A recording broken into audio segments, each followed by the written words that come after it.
On September 14th, 1950, ships and UN soldiers landed on the sandy shores of Inchon Bay in South Korea.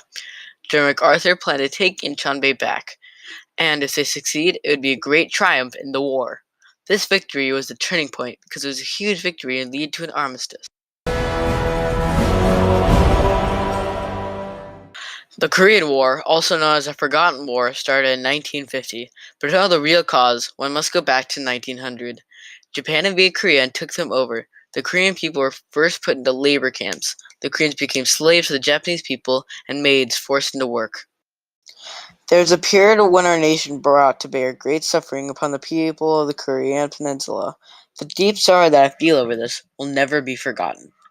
Akito was quoting court banquet speech welcoming South Korean President Kim Dae-jung, 8th of October, 1996.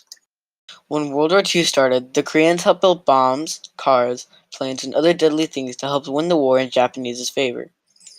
When the bombs were dropped in Hiroshima and Nagasaki, Japan surrendered and was forced back into its original shape, and that meant Korea was free.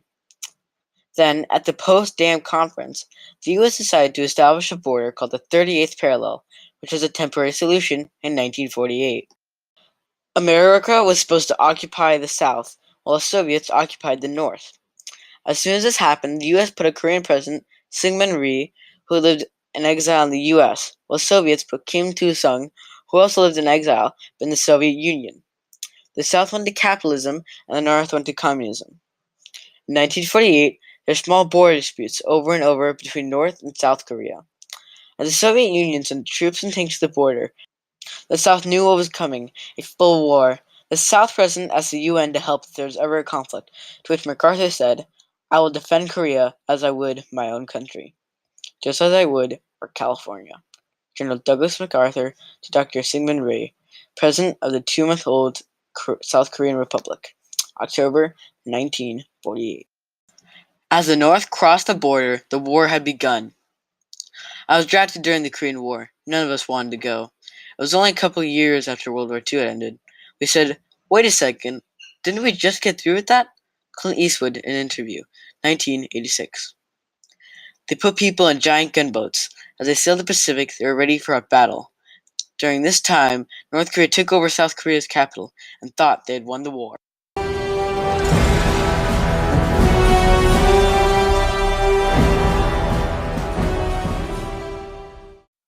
On September 14th, 1950, MacArthur and his army landed at Inchon, ready for a fight.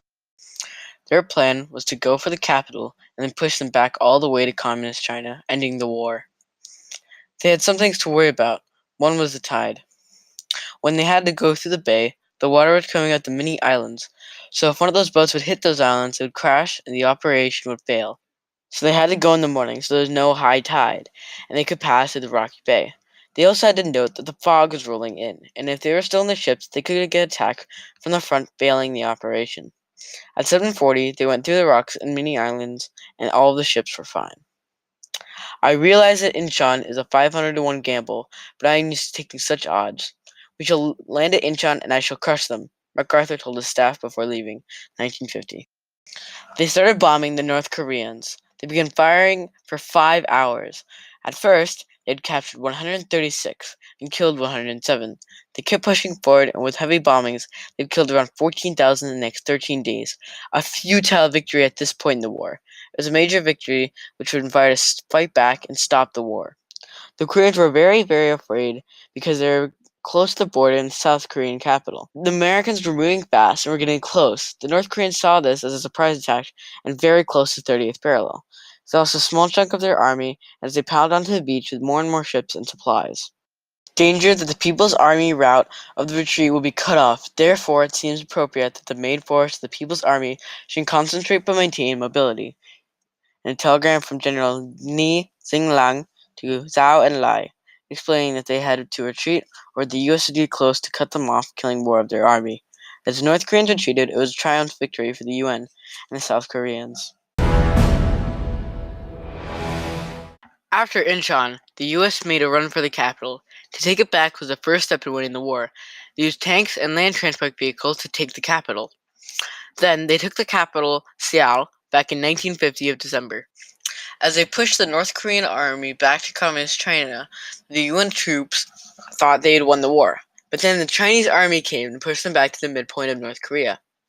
China fought because they were in alliance with the Soviet Union, and they were in alliance with the Korea.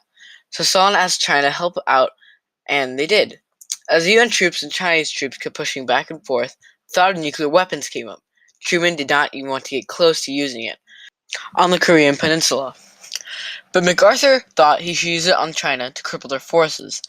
He then started to boast and try to scare the Chinese by saying things like, "I would cut them off by their knees if there wasn't for Truman." Douglas MacArthur, 1951. Showing that he was held back by Truman, in December of 1951, President Truman relieved MacArthur from command of UN forces in North Korea, explaining that the general had been unable to give his wholehearted support to the policies of the United States government and the United Nations. Mark W. Clark replaced MacArthur after he was fired. The war went on and remained as a stalemate until the armistice was made on July 27th, 1953. Then both countries went back to the 30th parallel. As this happened, the country set up border troops occupying the border. This became known as the DMZ, or Demilitarized Zone. The Korean War was devastating and had 3 million deaths, and 70% were civilians. This war was at an armistice until 2018, where Kim Jong-un and Moon Jae-in met up at the 30th parallel, officially ending the war and making peace in Pak Hwan State Guest House on September 14th. My parents fled from North Korea during the Korean War because they despised the North Korean communist regime. They fled to seek freedom and came to South Korea. Moon Jae-in, the current president of South Korea, 2016. Before the Battle of Inchon, the South Korean people were hopeless and were ready to give up. But when this battle was won, it was a turning point in the war. The UN pushed relentlessly and took back the capital, almost ending the war. It struck fear in the North Koreans' eyes and gave hope that the North Koreans would lose.